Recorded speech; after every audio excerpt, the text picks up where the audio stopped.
ಆನೇಕಲ್ನಲ್ಲಿ ಹಾಡು ಹಗಲೇ ಹೆಣವನ್ನ ಉರುಳಿಸಿದ್ದಾರೆ ಕಿಲ್ಲರ್ಸ್. ಮನೆಗೆ ನುಗ್ಗಿ ವ್ಯಕ್ತಿಯ ಕತ್ತನ್ನ ಕೊಯ್ದು ಬರ್ಬರವಾಗಿ ಹತ್ಯೆ ಮಾಡಲಾಗಿದೆ. ಏರ್ಗನ್ ಜೊತೆಗೆ ಮನೆಗೆ ನುಗ್ಗಿದಂತಹ ಕೊಲೆಗಡುಕರು ಆನೇಕಲ್ ತಾಲೂಕಿನ ಕಿತ್ತಗಾನಹಳ್ಳಿಯಲ್ಲಿ ಆ ಒಂದು ಗ್ರಾಮದಲ್ಲಿ ನಡೆದಿರುವಂತಹ ಘಟನೆ ಇದು. 40 ವರ್ಷದ ಮಾದೇಶ್ ಕೊಲೆಯಾದಂತಹ ವ್ಯಕ್ತಿ ಏರ್ಗನ್ ಜೊತೆಗೆ ಕೊಲೆಗಡುಕರು ಮನೆಗೆ ನುಗ್ಗಿದ್ದಾರೆ ಅನ್ನುವಂತಹ ಮಾಹಿತಿ ಸಿಗ್ತಾ ಇದೆ.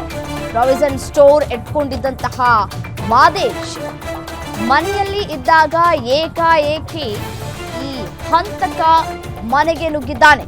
ಏರ್ಗನ್ ಚಾಕು ಜೊತೆಗೆ ಎಂಟ್ರಿಯನ್ನ ಕೊಟ್ಟು ಕೊಲೆಯನ್ನ ಮಾಡಲಾಗಿದೆ. ಮಾದೇಶ್ನ ಕತ್ತನ್ನ ಕೊಯ್ದು ಬೈಕ್ನಲ್ಲಿ ಎಸ್ಕೇಪ್ ಆಗಿದ್ದಾರೆ. ಸ್ಥಳದಲ್ಲಿ ಹೆಬ್ಬಗೋಡಿ ಪೊಲೀಸರು ಭೇಟಿ ಕೊಟ್ಟು ಪರಿಶೀಲನೆ ನಡೆಸ್ತಾ ಇದ್ದಾರೆ. ಸ್ಥಳಕ್ಕೆ ಎಲೆಕ್ಟ್ರಾನಿಕ್ ಸಿಟಿ ಡಿಸಿಪಿ ನಾರಾಯಣ್ ಅವರು ಕೂಡ ಭೇಟಿಯನ್ನ ಕೊಟ್ಟು ಸ್ಥಳ ಪರಿಶೀಲನೆಯನ್ನ ನಡೆಸಿ ಮಾಹಿತಿಯನ್ನ ಕೂಡ ಕಲೆ ಹಾಕ್ತಾ ಇದ್ದಾರೆ. ಘಟನಾ ಸ್ಥಳದಲ್ಲಿ ಡಾಗ್ ಸ್ಕ್ವಾಡ್ನಿಂದಲೂ ಕೂಡ ಪರಿಶೀಲನೆಯನ್ನ ನಡೆಸಲಾಗ್ತಾ ಇದೆ. ಮನೆಗೆ ನುಗ್ಗಿ ವ್ಯಕ್ತಿಯ ಕತ್ತನ್ನ ಕೊಯ್ದು ಬರ್ಬರವಾಗಿ ಹತ್ಯೆಯನ್ನ ಮಾಡಲಾಗಿದೆ. ಯಾಕಾಗಿ ಈ ಹತ್ಯೆಯನ್ನ ಮಾಡಲಾಯಿತು ಅನ್ನೋದು ಪ್ರಶ್ನೆಯಾಗಿದೆ.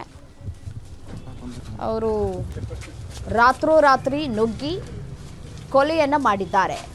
40 ವರ್ಷದ ಮಾದೇಶ್ ಕೊಲೆಯಾದಂತಹ ವ್ಯಕ್ತಿ ಮನೆಯಲ್ಲಿ ಯಾರು ಇರಲಿಲ್ವಾ ಆ ಸಂದರ್ಭದಲ್ಲಿ ಅಂತ ಹೇಳಿ, ಮನೆಯಲ್ಲಿ ಹೆಂಡತಿ ಮಕ್ಕಳು ಯಾರೂ ಇರಲಿಲ್ವಾ, ತಂದೆ ತಾಯಿ ಯಾರೂ ಇರಲಿಲ್ವಾ, ಒಬ್ಬರೇ ಇರೋದನ್ನು ಗಮನಿಸಿ ಟಾರ್ಗೆಟ್ ಮಾಡಿ ಅವರನ್ನು ಈ ರೀತಿಯಾಗಿ ಕೊಲೆ ಮಾಡಲಾಯ್ತಾ ಅನ್ನುವಂತಹ ಪ್ರಶ್ನೆಗಳು ಕಾಡ್ತಾ ಇದೆ.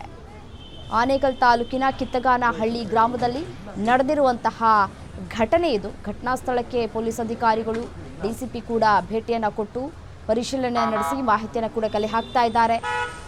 ಪ್ರಾವಿಷನ್ ಸ್ಟೋರನ್ನು ಇಟ್ಕೊಂಡಿದ್ರು ಅನ್ನುವಂತಹ ಮಾಹಿತಿ ಸಿಗ್ತಾ ಇದೆ. ಪ್ರಾವಿಷನ್ ಸ್ಟೋರ್ಗೆ ಬಂದಂತಹ ಕಸ್ಟಮರ್ಸ್ಗಳು ಏನಾದರೂ ಅವರ ಬಳಿ ಗಲಾಟೆಯನ್ನು ಮಾಡಿದ್ರಾ, ಏನು ಕತೆ ಅನ್ನೋದು ಪ್ರಶ್ನೆ.